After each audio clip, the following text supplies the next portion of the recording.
Hi guys, it's James at Centurion Running here with another event update for you. It's Saturday the 13th of March 2021. It's been a couple of weeks since the last one and we wanted to bring you as up to date as possible. There's some speculation out there as to what's going on and some confusion, so let's just clear the air and make sure that everybody knows where they stand. In the last message a couple of weeks ago, I explained that the government here in England had announced that outdoor sports could resume from the 29th of March, and that is still the case. What they haven't done yet, which is starting to really drag on, is given us the detailed guidance. So from Monday, the 15th of March, we understand that we are going to be allowed to apply for the permits for events from the 29th of March here in England. So if permits will start being approved, but it won't be until Monday the 22nd of March that the Department for Culture, Media and Sport will give UK Athletics and therefore race organisers the detailed guidance on how those events should be conducted. The problem with that is if we get our permit approved next week and then there's guidance that comes out that makes our events impossible or unsafe in government view, then we'll either have to make changes to the events or they may not yet be viable. So to cut to the chase, it will be the week of the 22nd of March that we get final approval on events going ahead from the 29th of March. Now, cynically speaking, you can see what's happened here. The government have waited from that announcement almost a month to give us the detailed guidance from where we can pursue events. But that's within a week of events starting back. So clearly, organisers who have events from the 29th of March are still in limbo and will be in limbo with less than a week to go until their event. So many races are obviously flowing out of the April-May period because of the uncertainty. What we're being told from England Athletics is that although they can't confirm it, the guidelines are likely to be similar to or identical to autumn 2020. So as per the last message, we are going to proceed with the 17th of April for the South Downs Way 50, the 24th of April for the Track 100 and the 8th of May for the Thames Bath 100, unless the guidance the week of the 22nd of March makes those things impossible. So we still don't know exactly where we stand, but just to reiterate, we have all the permissions in place as far as we possibly can for events to go ahead.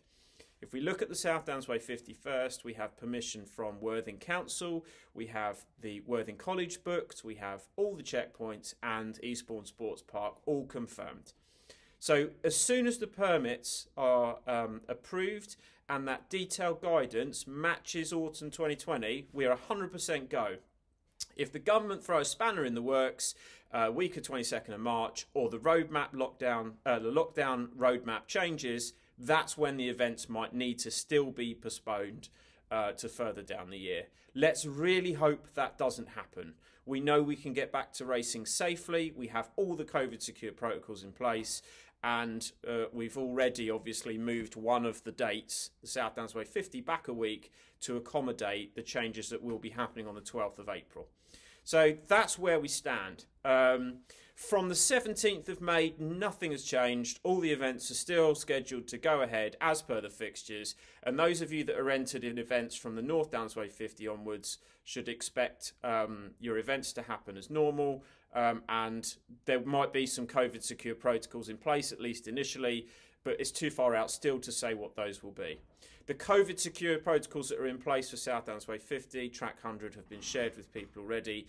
But once again, until that government detailed guidance comes out, we can't confirm what they are. Okay.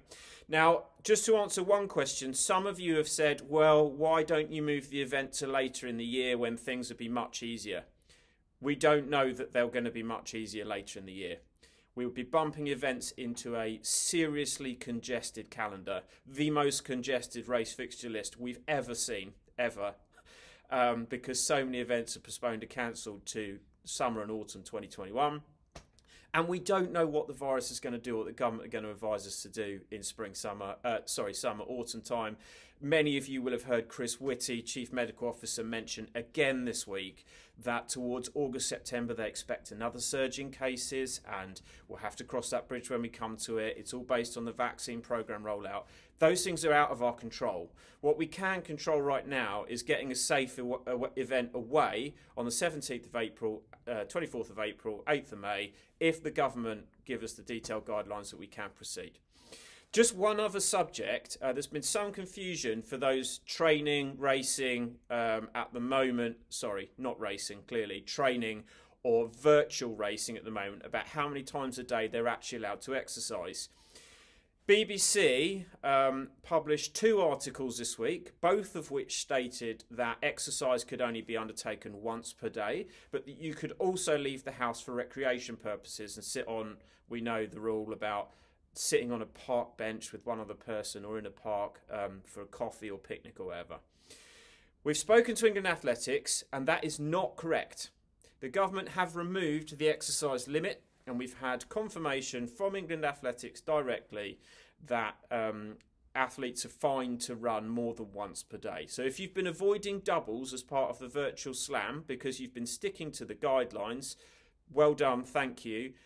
It's now fine to run doubles if you want to outside to leave the house for exercise more than once per day. This only impacts England, Scotland, Wales, Ireland, all the other nations involved. Obviously, you have your own guidelines. I'd just like to thank those of you who've stuck rigidly through this whole thing to what we've been asked to do. It makes our lives so much easier as organisers because we get emails from people flagging up people breaking guidelines and rules and what have you, and it's just a mess. We don't want to get involved in a political situation. We can only do, as an organisation, what we are being told to do legally. So you can now train more than once per day outside. So those of you that, for the slam, who like me, who've been running one long run every day for the best part of 6 weeks, can now get some easier double days away. So great news. We will update you again the week of the 22nd of March with the final outcome from the DCMS guidelines, but fingers crossed, things are looking good for the season start 17th of April, and until that point that it becomes untenable, we will be proceeding with those dates. Thanks to everybody once again for listening and for your support through what continues to be a pretty nightmarish situation for all organisers up and down the country. Thanks for now.